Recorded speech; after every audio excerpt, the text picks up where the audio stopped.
Good morning, class 9 students. This is our actually last part of constitutional design, chapter number 2. Today we are starting from page number 28. In the last part we have saw that our constitution have been made by 299 members of Congress parties, Congress leaders. Now today we are starting from philosophy of the constitution. मतलब जो कि संविधान बना उसका actual philosophy क्या, अब हम बोलेंगे कि क्या लिखा गया था, क्या है इस संविधान में, उसका दर्शन शास्त्र क्या बोलता है. Values that inspired and guided the freedom struggle and were in turn nurtured by it. मतलब सबसे पहले हमें बीता हुआ इतिहास जो कि हम लोग देखेंगे, आज हम किसके वजह आज़ादी मिला, कितना खून बहाने के बाद, कितना स्ट्रगल, लड़ाई, मूवमेंट चलाने के बाद हमें जो स्वतंत्रता मिली है, उसको दिमाग में रखते हुए हमें कॉन्स्टिट्यूशंस की धारणा को समझना है. From the foundation of Indian democracy These values are embedded in the preamble of the Indian Constitution. यही धारणा है भारतीय संविधान को समझने में सबसे ज़्यादा हथियार बनते हैं और they guide all the articles of Indian Constitution. जो धारणा यही हमें भारतीय संविधान में जो जितने भी प्रथाएं को लिखा गया है, हम लोग बोले थे कि 12 वैल्यू अलग अलग 12 वॉल्यूम में इसको बांटा गया है. तो सब में जो आर्टिकल्स जितने भी प्रथाएं लिखा गया है उसके पीछे हमारे बीते हुए कल का स्ट्रगल मूवमेंट हर टाइम उसको याद किया गया है. The constitution begins with A short statement of its basic value. पहला जो चीज़ हमें संविधान में मिल रहा है, हम लोग का बेसिक वैल्यू मतलब उसका साधारण मूल्य क्या है. This is called the preamble to the constitution. मतलब एक संविधान को हम क्यों मानेंगे, इसका कारण क्या है. Taking inspiration from American model. Bharat American constitution को देख के ये इंस्पायर्ड होके हमारे संविधान को बनाने बैठे थे. Most countries in the contemporary world have chosen to begin their constitution with a preamble. अब सभी विश्व दरबार में हर एक देश ही अपना अपना संविधान रचना करने के लिए बेसिक रूल्स को, वैल्यू को देख रहे हैं. तो today let's see we are the what is the basic value. नीचे देखो दिया गया है वी द पीपल, हम लोग ऑफ द यूनाइटेड स्टेट्स. मतलब ये यूनाइटेड स्टेट्स का बोल रहा है, अमेरिका का. In order to form a more perfect union. America ने क्या बेसिक वैल्यू देखा. In order to form a more perfect union, establish justice, विचार व्यवस्था को अच्छा करने के लिए. इंश्योर डोमेस्टिक ट्रांक्विलिटी मतलब गणतंत्र को अच्छे से फैलाने के लिए. Provide for the common defence, सभी लोगों को समान तरह पे सभी सुविधाओं को सब लोगों में सरलता से बांटना. प्रोमोट द जनरल वेलफेयर मतलब जो कि समाज को तरक्की देने के लिए छोटा मोटा जो ऑर्गेनाइजेशन होता है उसको हर एक जगह पे फैलाना ताकि लोगों को सुख सुविधा मिले. And secure the blessing of liberty, स्वतंत्रता का निरापत्ता, सुरक्षा, अपना सुरक्षा. देखो हमारे इधर भारत में लड़कियां शाम के 7 बजे के बाद सुरक्षित नहीं है. वही अमेरिका में late night party, disco party कर रहे हैं, फिर भी लोग स्मार्टली लिबर्टी अपने स्वतंत्रता को बरकरार करके अपना घर वापस आ रहे हैं. तो this is called secure the blessing of liberty to ourselves and posterity.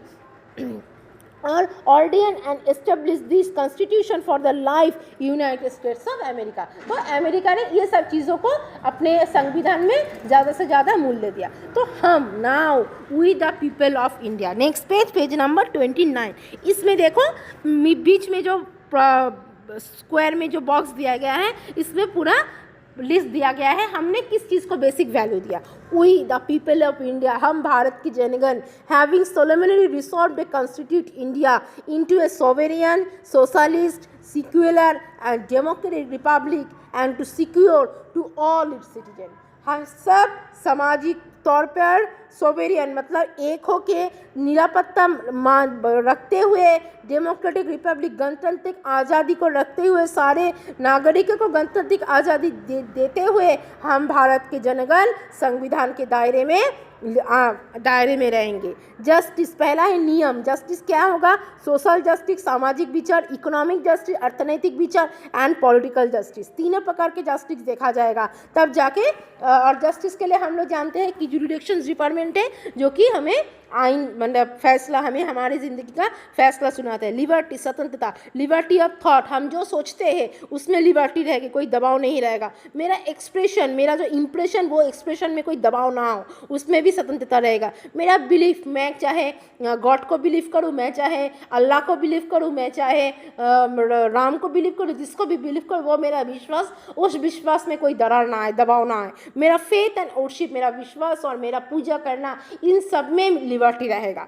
Equality मतलब एकता, एकता किस चीज़ में रहेगा? Status end of opportunity.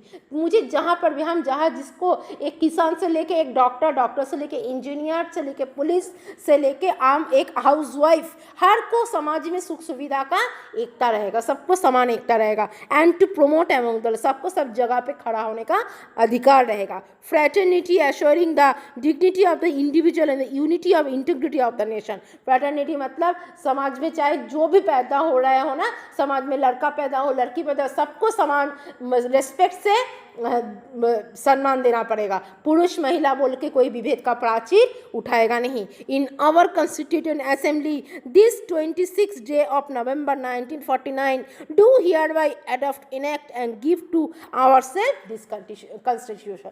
यही 1949 26 नवंबर को रात को जो लिखना हमारा बंद कंप्लीट हुआ, इसमें यही सारी सुविधाओं को लिखा गया है।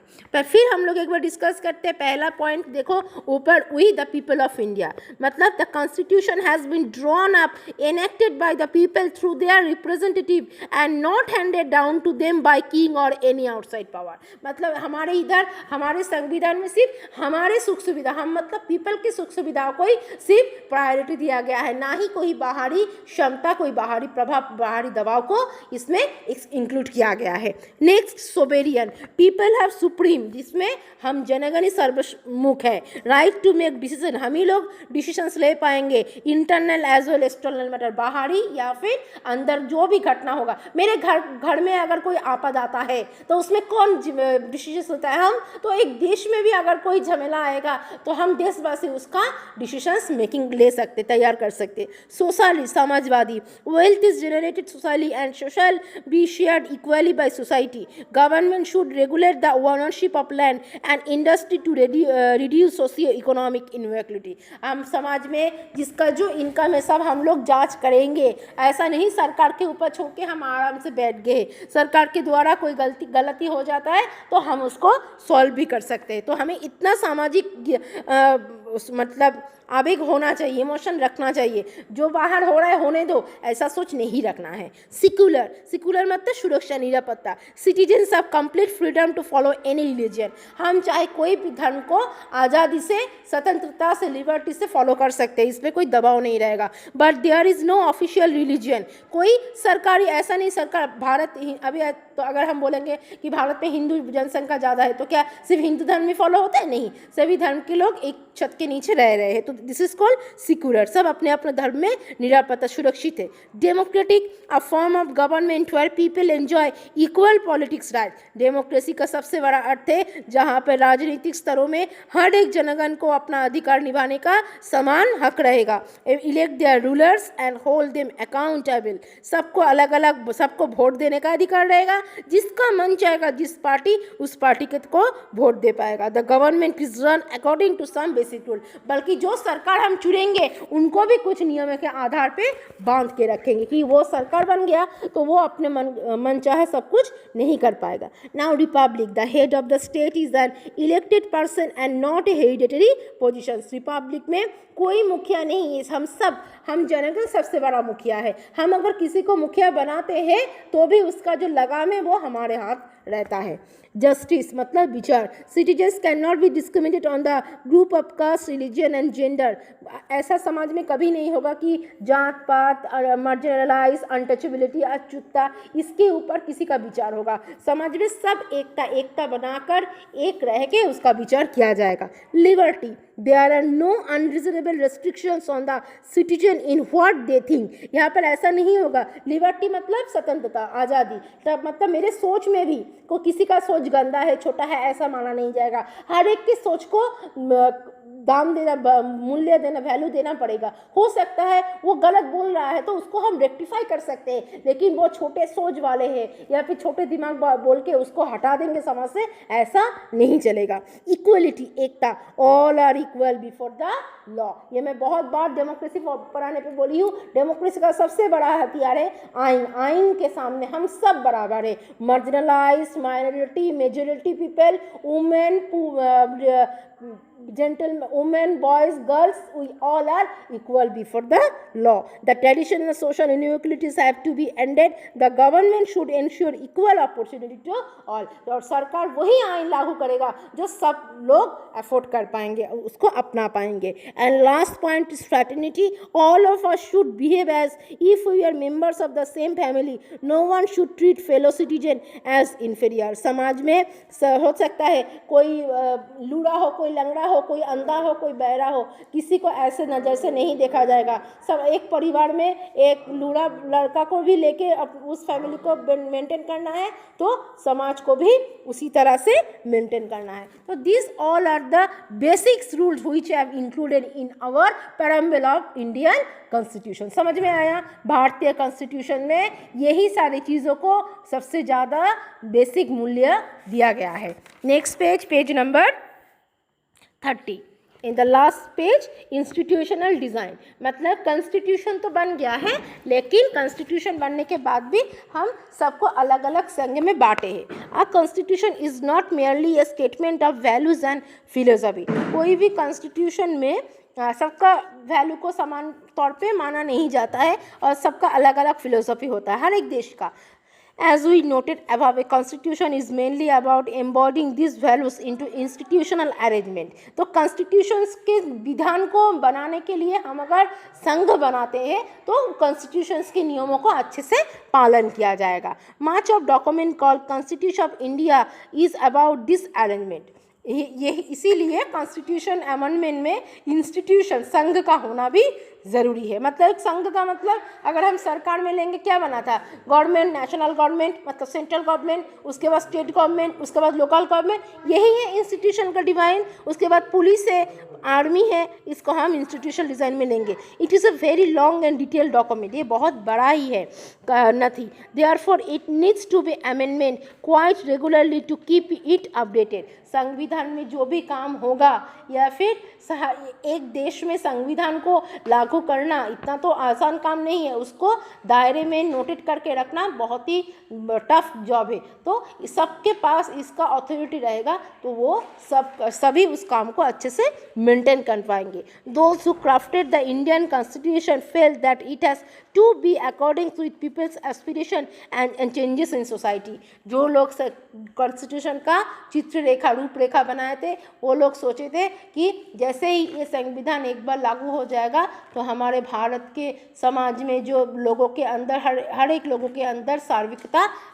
पैदा होगी, सब लोग आसानी से अपनी ज़िंदगी। लेकिन ऐसा नहीं होता है, इसी में तो कोई मिसयूज़ भी करता है अपने पावर का ना, तो उस चीज़ में ध्यान देना है। So they made and untolerable they did not see it as a scared, static and intolerable law.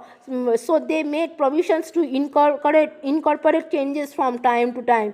These changes are called constitutional amendment. Constitutional amendment मतलब ऐसा नहीं कि 1950 26 जनवरी की जो प्रथा एक बार लिखित बन के लागू हो गया है वही बरकरार रहेगा, हम कुछ नया से नहीं इंक्लूड नहीं कर पाएंगे, ऐसा नहीं। तो मैं एग्जाम्पल के तौर पे बता दूँ, 2005 में एक new constitutional amendment also pass हुआ है जो कि लड़कियों के लिए, कि लड़कियों को भी अपने मम्मी पापा के प्रॉपर्टी पे समान अधिकार है। ये भी एक constitutional amendment succession 2005 succession act of only for girls एक प्रथा निकला है जहाँ पे साफ लिखा गया है इसको कि लड़कियों को भी मम्मी पापा के प्रॉपर्टी पे समान हक है। मतलब कोई लड़की जानबूझ के अपना उसका है वो नहीं ले रहा है, वो हक नहीं मांग रहा है, वो अलग चीज़ है। लेकिन by constitution, according to constitution amendment, this is the basic right of women's also. तो ये क्या हुआ, कब हुआ? 1950 में तो नहीं था, 2005 में इसको लागू किया गया।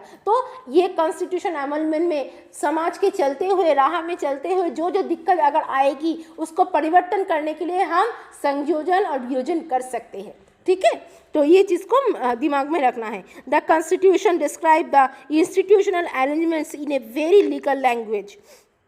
If we read the constitution for the first time, it can be quite difficult to understand. कोई अगर इस संविधान को पहले पढ़ेगा तो समझने में दिक्कत होगा. उस दिन मैं बोली कि संविधान ऐसा नहीं सिर्फ हिंदी में ही, सबको तो हिंदी नहीं आएगा, सबको तमिल नहीं आएगा, तो सबका अलग अलग वैल्यू में उसको समझ रहा है. Yet the basic institutional design is not very difficult to understand. Like any constitution, the Indian constitution lays down a procedure for choosing person to govern the country. हर एक देश के संविधान के जैसे भारतीय संविधान में भी सरकार चुनने का एक हक है. It defines who will have how much power to take हुई डिसीजन, जिसमें ये बताया जाएगा कि हमारे तरफ खड़ा होके कौन हमारे तरफ सोच के डिसीजंस कोई भी सिद्धांत लेगा. And it puts limits to what the government can do by providing some rights to citizen that can not be violated. और ये हम निर्धारण कर देंगे कि उसको जो हम हक दे रहे हैं हमारे चाहिए को पूरा करने के लिए हम उसको चूज़ कर रहे हैं,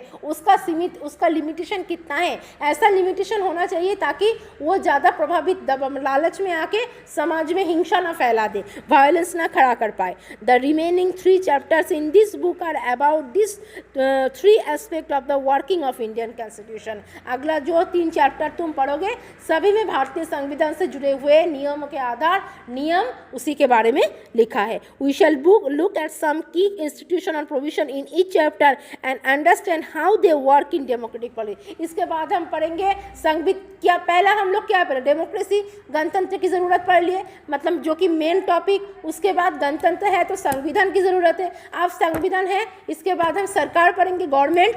हमें अभी हम लोग बोल दिए कि संविधान में हर एक देश के जैसा हम लोग भी भारतीय संविधान में भी सरकार का होना ज़रूरी समझा है, सरकार को पावर दिया गया है. तब उस चैप्टर में हम सरकार पढ़ेंगे, कितने प्रकार के सरकार है, कौन सा सरकार का क्या लिमिटेशन है, प्रेसिडेंट क्या है, प्राइम मिनिस्टर क्या है, पुलिस क्या है, उसके बाद पार्टी क्या है, इलेक्शंस क्या है, ये सब हम लोग पढ़ेंगे. And this all are institutional design which are included in Indian preamble constitution. I think you people got understood it very well. This chapter is closed at here. I will give sum up question which is do it by yourself. Okay children, goodbye of class 9.